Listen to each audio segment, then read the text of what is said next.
In today's video, I'm going to show you how to get the DV emote, and along with that, I'm also going to show you how to beat the Bedwars Crypt Trials. So without further ado, let's get into it. So one thing you need to keep in mind is that the Crypt Trials are split into 4 different parts. The 4 parts being 1, the graveyard, 2, the maze, 3, the trials, like the obbies and whatnot, and then 4, the boss fight. Being the lazy person that I am, I'm just gonna narrate everything that happens until the boss fight.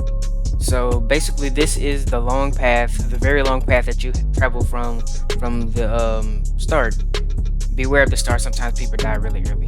So at the end of this, there's this blue button that you click, and then it triggers the cutscene where the big crypt monster comes out of the ground, does this roar thing, you know the gist of it. And then the screen goes black, and the trials start. So while these trials are starting, there's 2 things you have to consider. No, 3 things. One thing, stay away from the crypt monster. You get too close, he's gonna follow you, and he's insanely fast. You cannot outrun this dude. He's insanely fast. You cannot outrun him. Then there's the clues, aka the symbols. I like to call them symbols, but they're called clues. There's 3 clues hidden around the map. You gotta find those, and then you have to go to the cemetery. Hence why the first trial is called the cemetery. So once you find all 3 clues, you go to the grave, match whatever grave that it is that has those symbols, aka the clues. And there can be 2 graves with the same symbols, but you have to pay attention to the order of the symbols. And then once you get done with that, it should trigger this cutscene right here.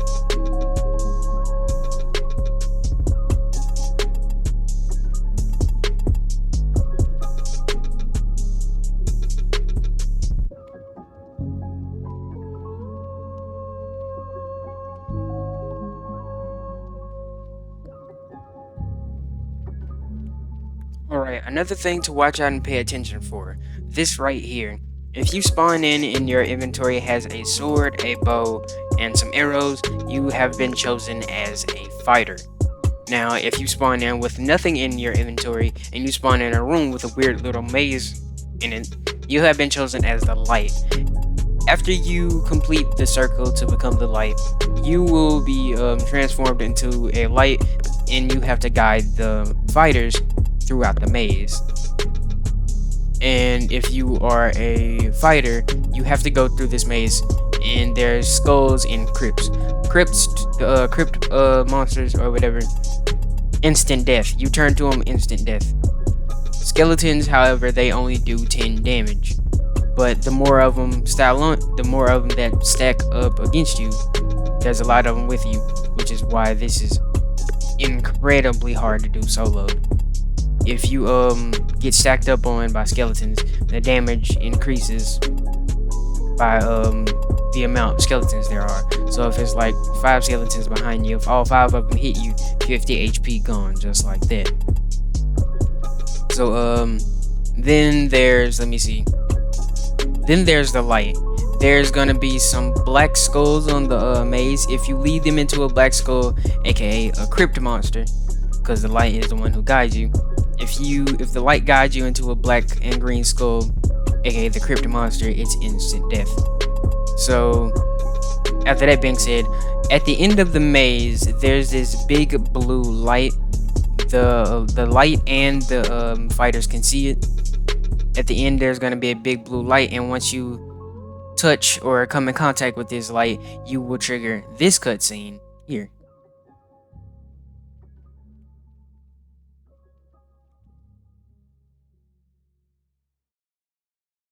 I just noticed that my music went up too, so let me just alright, now y'all got a new song.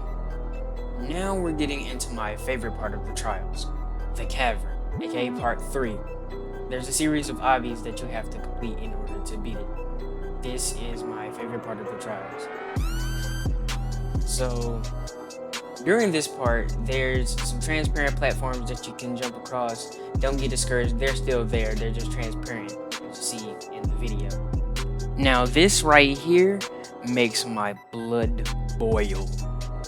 This right here is one of my most hated part of the trials, specifically because you have to read the number of ghosts on the bridge in order for the gates to open.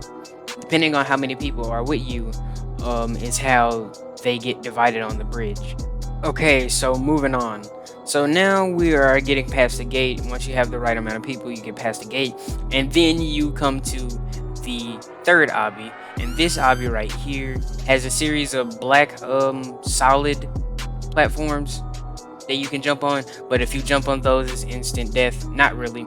You have a chance to get back up, but only if you're fast. Those black platforms will kill you if you stay on them because they drop down. They're like the glass in Squid Game. And then there's the boulder part. Just dodge the boulders, and then boom, you get to the rope. Once you get to the rope and everybody's at the rope, it would trigger this cutscene right here. This cutscene has all of you climbing up the rope. Whoever is with you, whoever survived, all of you will climb up this rope, and it will trigger the fourth trial, aka everybody's most hated trial, the most difficult trial, the boss fight. So I'm just gonna speed this up, and I'm gonna put a guide on screen, and I'm gonna read off the guide while you watch the fight happen on the other side. It's all sped up and cool looking, and then I'm gonna have the guide on the side that I'm gonna be reading off to you guys, so you can learn how to defeat the boss. So alright, we're gonna start speeding this baby up in 3, 2, 1. Keep a constant distance from the crypt and move according to the attack that the crypt is performing. Guide to each attack. Homing skull, these are the skulls that follow you. Avoid the red dot presented, as that is where the skulls will land as the fight progresses. The amount of homing skulls is launched is increased, and so there is movement speed. Yep. Soul Reap. This is like the little gas beam that he shoots towards you that you cannot avoid when he basically just like lock you on. You can't avoid that. We don't really have to talk about that one. The Phantom Wall. These are the walls that do damage that you get backed into. It's pretty self-explanatory. Just avoid them. There's some openings that you can go through. Pretty self-explanatory. The toxic gas. It's it's like two stones. It's two stones that'll spawn. You know, the two stones that'll spawn. They have ghosts on them to tell you which one to go to. The really big stones. Stay away from under them or certain spots around them, as they can suffocate you when they spawn in. There's the stone platforms. They're not really made of stone. They're like the things, the obbies that you jump on in the third trial, the cavern place. It's like those, and there's gonna be some pillars on top of your head with symbols on them. There's gonna be a big symbol beside the crypt. You read it and find the pillar that has the same symbol according to the symbol that he has. And once you find that one, you're good to go. And then pretty much you just keep bowing them. Just keep bowing and bowing them, you know, getting his health down while doing all of this, and you should beat the crypt trials just like that. And then that's when a big message will come across the screen, and the crypt will die, and it'll say like Happy Halloween and all of that junk. So yeah, that's how you beat the crypt trials. I'm KVNGSTAMPS, and I'll see you in the next one. Horrible outro, but I dig it.